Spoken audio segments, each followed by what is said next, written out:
Bueno, ¿de dónde partimos? La medicina reproductiva tiene un antes y un después de lo que fue el primer nacimiento de fertilización in vitro. Hubo un antes y un después. Son como realmente en pocas especialidades ha habido un cambio tan trascendente, producto de un acontecimiento, en pocas especialidades. Y lo que es en medicina reproductiva, el que no se subió al tren de estos cambios sucedidos con el primer nacimiento de Louis Brown en el año 1978, producto de un tratamiento donde intervinieron los doctores Edward y Steptoe. Bueno, a partir de ahí surge todo lo que es la fertilización in vitro. En la actualidad estamos realizando, como todos sabemos, lo que es la baja complejidad y la alta complejidad. La baja complejidad es lo que es la inseminación artificial, que seguramente muchos de ustedes realizan en el consultorio,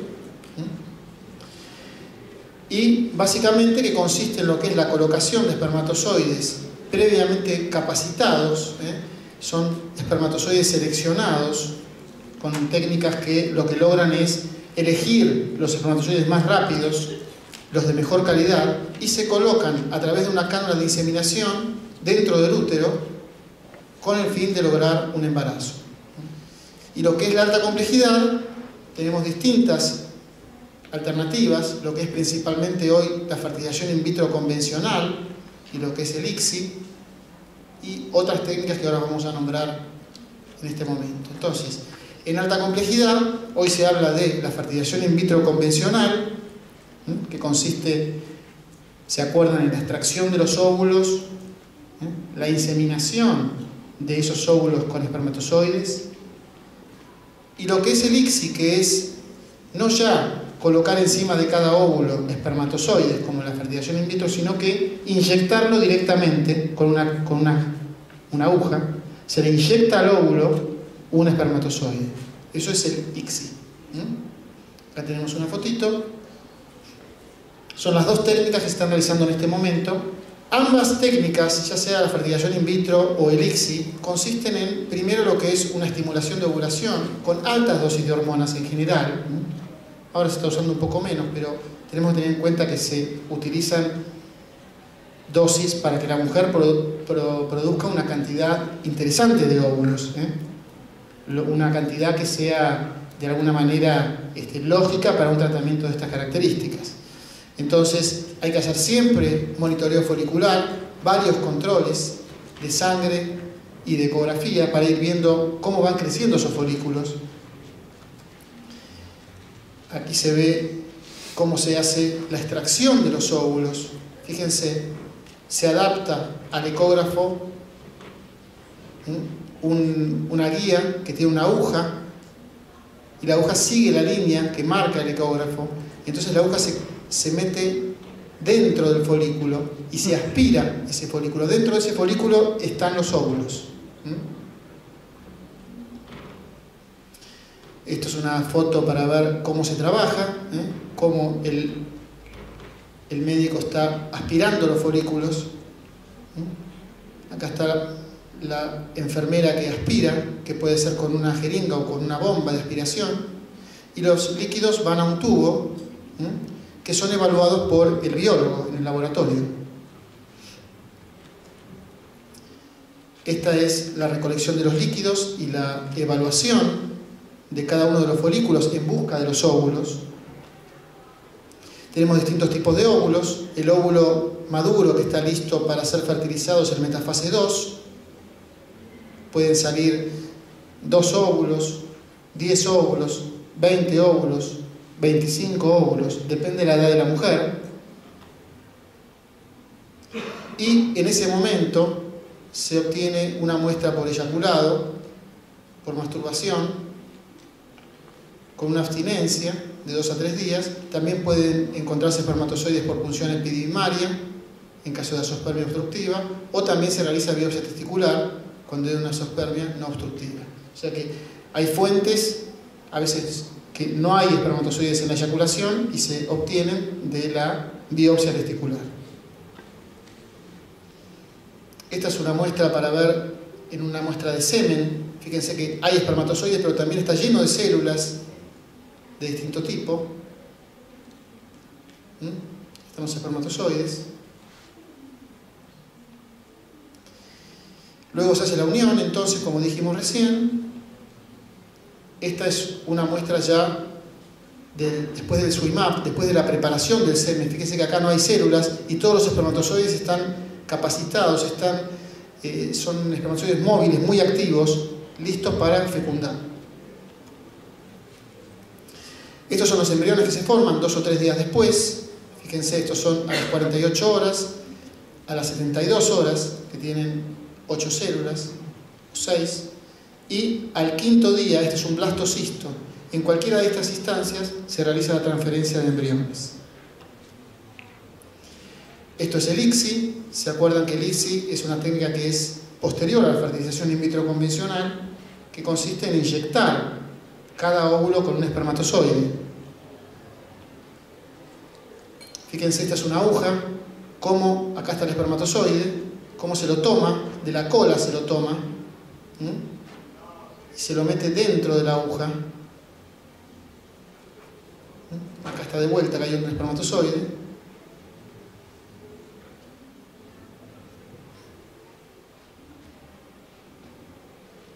Acá, ven, este es uno que tiene 2 cabezas, miren.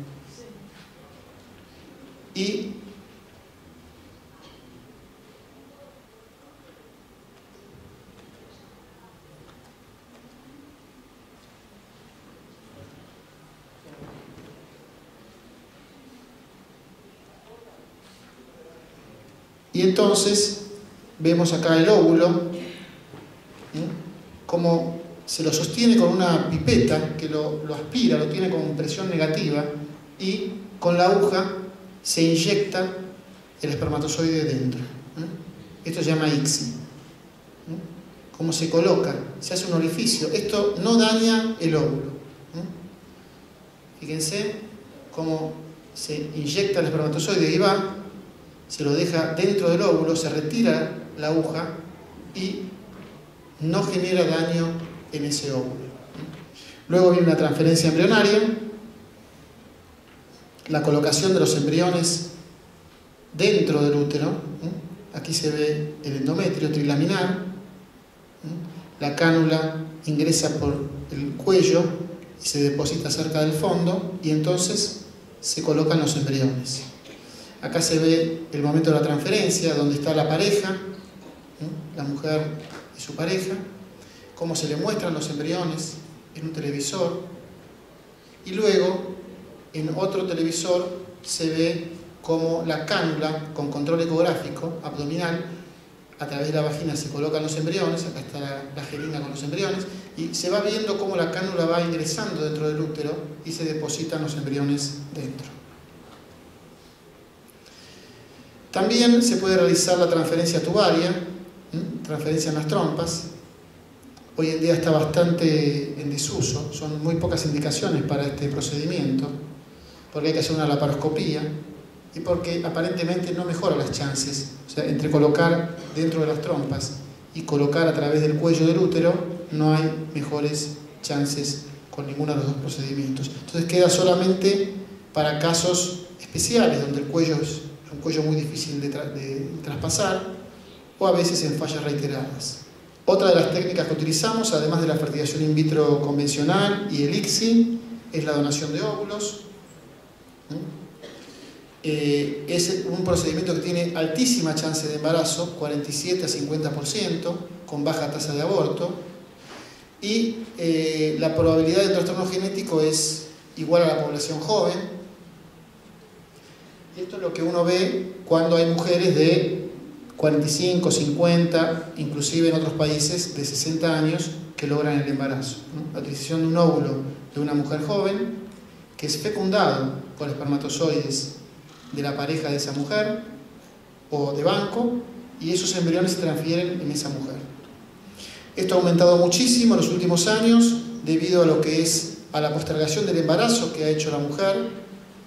Fíjense que nuestras madres a los 20 años ya tenían hijos, si pensamos en nuestras madres, y hoy en día una mujer generalmente después de los 30 empieza a pensar en tener un bebé, y el reloj biológico no se ha modificado. Entonces, la postergación del embarazo por parte de la mujer, la edad avanzada, separación y conformación de nuevas parejas, la falla ovárica, todas estas cosas han llevado al aumento del tratamiento de ovodonación, que representa en este momento cerca de un 20% de los tratamientos de alta complejidad. Es muy alto.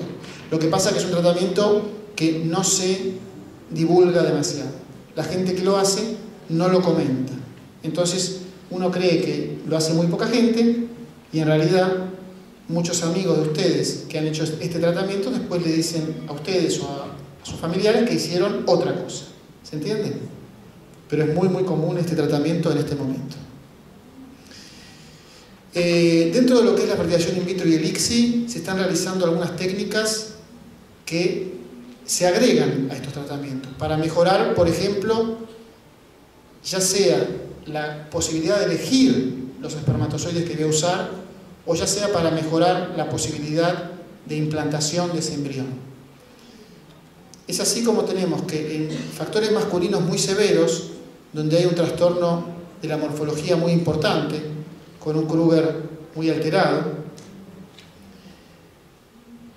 podemos realizar estudios para evaluar si hay trastornos genéticos en esos espermatozoides. Este estudio se llama túnel o túnel y caspasas, y si hay alteración genética, hay formas de elegir los espermatozoides que están sanos o separar los que están enfermos por medio de las columnas de anexina. Entonces, la columna de anexina es un tratamiento que se agrega al ICSI. Se hace, por ejemplo, un ICSI con columnas de anexina en casos donde hay un factor masculino muy severo con problemas de fragmentación de ADN. Básicamente, para mostrarles un video, se agrega de alguna manera lo que es la anexina 5, que se acopla con unas pelotitas de hierro, y esta anexina 5 se agrega, se junta con los espermatozoides que tienen apoptosis, que tienen los trastornos genéticos. Los trastornos genéticos tienen fosfatidilcerina en la membrana y se juntan con la anexina. Pero además, lo que hacemos es, la anexina está con unas pelotitas de hierro, entonces ponemos un magneto que de alguna manera lo que hace es llevarse las pelotitas de hierro que están adheridas a los espermatozoides que tienen problemas genéticos, entonces quedan los espermatozoides sanos. Eso se llama las columnas de anexina. ¿Qué es esto? Lo mismo que yo les dije recién, quedan los sanos, que son los que se usan para las técnicas de fertilización in vitro. Acá está el equipo real, cómo pasan los espermatozoides sanos. Otra de las técnicas que están utilizando es el IMSI, que es, de alguna manera, son técnicas de magnificación muy exageradas, hasta 6.000 veces el espermatozoide. Hoy en día se eligen los espermatozoides con este tamaño, que son 400 veces. Se los elige así, el biólogo mira esto es lo que ve el biólogo y elige el espermatozoide que considera más sano, pero ya hay técnicas de magnificación que permiten ver espermatozoides que tienen tal vez problemas adentro, visuales, y que no se ven de otra manera. Todavía estas técnicas son experimentales, igual que las columnas de anexina, o sea que todavía no está claro que esto realmente tenga efectos, pero estamos trabajando, en todo el mundo se está trabajando para validar estas técnicas. Otra de las cosas que se hace es el diagnóstico genético preimplantacional. Básicamente es extraer una célula del embrión antes de colocar el embrión y poder estudiar genéticamente esa célula para ver si hay alguna alteración génica o cromosómica de esa célula, y si uno observa que hay un daño en esa célula, no transfiere ese embrión, porque de alguna manera sabe que todo el embrión va a tener ese problema, o posiblemente todo el embrión va a tener ese problema. Eso se llama PGD, que es la biopsia previa a la implantación de una célula del embrión. Hay numerosas enfermedades que se pueden estudiar con estas técnicas, numerosas enfermedades. Y les muestro más o menos cómo es. Acá tenemos un embrión y fíjense, con ácido se va destruyendo la corona, lo que cubre el embrión, y una vez que se hizo un orificio, se coloca una pipeta en el embrión que aspira una de las células. Como las células son todas pluripotenciales, la extracción de una célula no debería producir daño en ese embrión. ¿Se entiende, verdad? O sea que se puede sacar una célula sin dañar al embrión. Eso es en la teoría, ¿no? La práctica a veces no es tan así. Muchas veces hay un deterioro del embrión y ahí se ve cómo queda entonces una de las células, que es la que se estudia para ver si tiene un problema génico o un problema cromosómico. También otra de las cosas que surgen de lo que son las técnicas de fertilización in vitro es la criopreservación, o sea, el congelamiento, que se llama, ya sea de lo que son las gametas, de óvulos y espermatozoides, o el congelamiento de embriones, o el congelamiento de tejido ovárico. O sea, puede haber congelamiento y criopreservación de los óvulos, espermatozoides, y se guarda a una temperatura de menos 196 grados centígrados en nitrógeno líquido, y en esta temperatura se detiene toda reacción biológica, metabólica, enzimática, crecimiento, división celular. A veces los pacientes dicen, ¿y cuánto tiempo puedo guardar esto? Bueno, tal vez miles de años se puede guardar.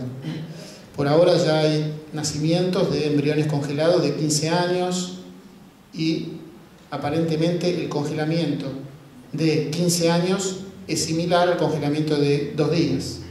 Una vez que está congelado hay una detención de todas las funciones. Dijimos entonces el congelamiento de embriones, gametas y tejido ovárico. Y dentro de lo que se viene, alguna de las cosas es lo que se llama un monitoreo continuo, que permite ver. El monitoreo continuo son cámaras que se ponen dentro de las estufas y que van sacando fotografías de los embriones. Cada 10 minutos saca una foto. Uno deja el embrión en la estufa y durante esos 2 días, 3 días, 5 días, la máquina va sacando fotos cada 10 minutos. Y eso va a una computadora y uno puede hacer un seguimiento de ese embrión continuamente. Y posiblemente pueda elegir un embrión donde va viendo todo el desarrollo del mismo. Puede elegir mejor el embrión que va a colocar en la paciente. Eso también es experimentación. Básicamente, les quiero mostrar unos videitos. Acá se ve un embrión. Eso es como se ve cuando las fotos se van juntando. ¿Vieron cuando se juntan muchas fotos y parece como un video, verdad? Este es un blastocisto. ¿Vieron cómo queda al final, al 5.º día, la cavidad, lo que sería un blastocisto? Es otra también. Acá vemos, por ejemplo, un embrión de 6 células, 8 células, en un segundo o tercer día, cómo la máquina le va sacando fotos y cómo se transforma luego en una cavidad, en un blastocisto. Ahí está la cavidad. Y uno puede elegir entonces entre varios embriones que tiene la posibilidad de elegir lo que crea que es el mejor embrión. Esto es lo mismo. Algo muy interesante que sucede siempre es la evaluación de la calidad embrionaria, ¿no? Eso es muy difícil. ¿Cómo decidimos cuál es el mejor embrión para colocar? La verdad que es muy difícil. No hay, hasta ahora es la evaluación visual, morfológica del embrión. O sea, hay algunas características como es, por ejemplo, la velocidad de división del embrión, la simetría de las células. Eso nos permite que el biólogo diga, este embrión tiene más chances. Y lo nuevo, para terminar, es solamente decirles de qué se trata, que es lo que se llama proteómica, metabolómica y genómica. que son como técnicas para evaluación de los embriones, ¿no? Lo que es la genómica es el estudio del ADN, o sea que aquí también hay que hacer una evaluación de la célula, del ADN de la célula, ya sea por un PGD, para poder estudiar genéticamente esa célula, ver si tiene alguna enfermedad, o hacer estudios génicos múltiples en esa célula y decidir entonces si es un embrión apto o no es un embrión apto. O sea que la genómica, que requiere de alguna manera el estudio del ADN de las células, no parecería ser un elemento en este momento que esté muy en auge, porque necesitamos una célula del embrión. La proteómica, que es el estudio de las proteínas, también se requiere la lisis celular para estudiar las proteínas, o sea que también requeriríamos acá el estudio de una célula, ya sea por PGD, para poder estudiar las proteínas y entonces poder decir, de acuerdo a las proteínas que nosotros obtengamos, si es un embrión apto o no es un embrión apto. Y lo que sí está más en estudio en este momento es la metabolómica, que básicamente es estudiar en el medio de cultivo donde están los embriones y ver las sustancias que hay, los residuos que ha dejado ese embrión o que está dejando ese embrión, y en base a esos medios que están dentro del cultivo donde está el embrión, poder decir cuál embrión es más apto, de acuerdo a lo que haya secretado o lo que haya producido ese embrión. Esto es la metabolómica. Y básicamente les muestro un videíto que explica un poquito mejor esto que yo les dije de metabolómica, solamente para que vean, porque es bonito, nada más, ¿no? Esto sería un embrión, y las sustancias, ven, las sustancias que produce el embrión son captadas con una cánula, se aspiran estas sustancias. Cada embrión se estudia las sustancias que elimina, que produce, y estas sustancias son entonces procesadas.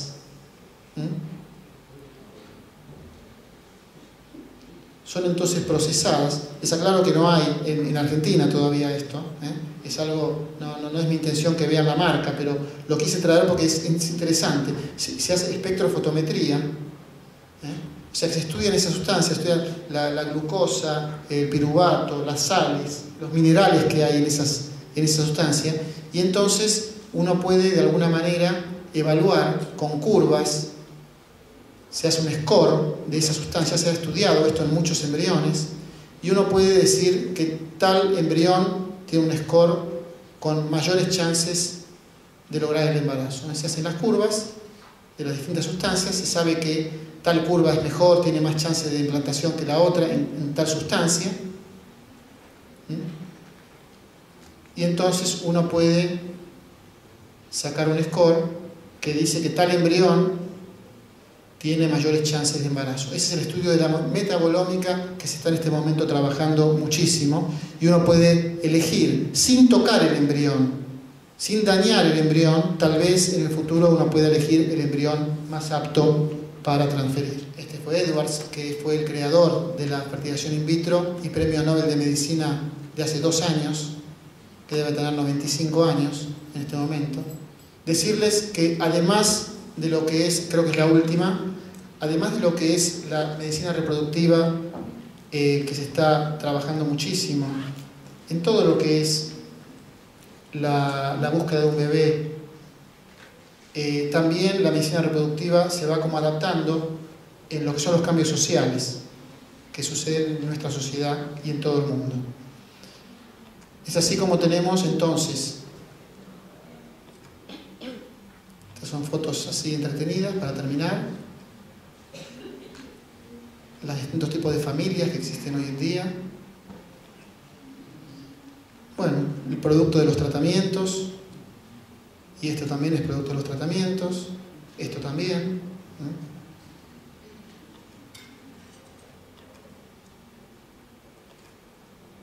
y ahí estamos. Muchas gracias.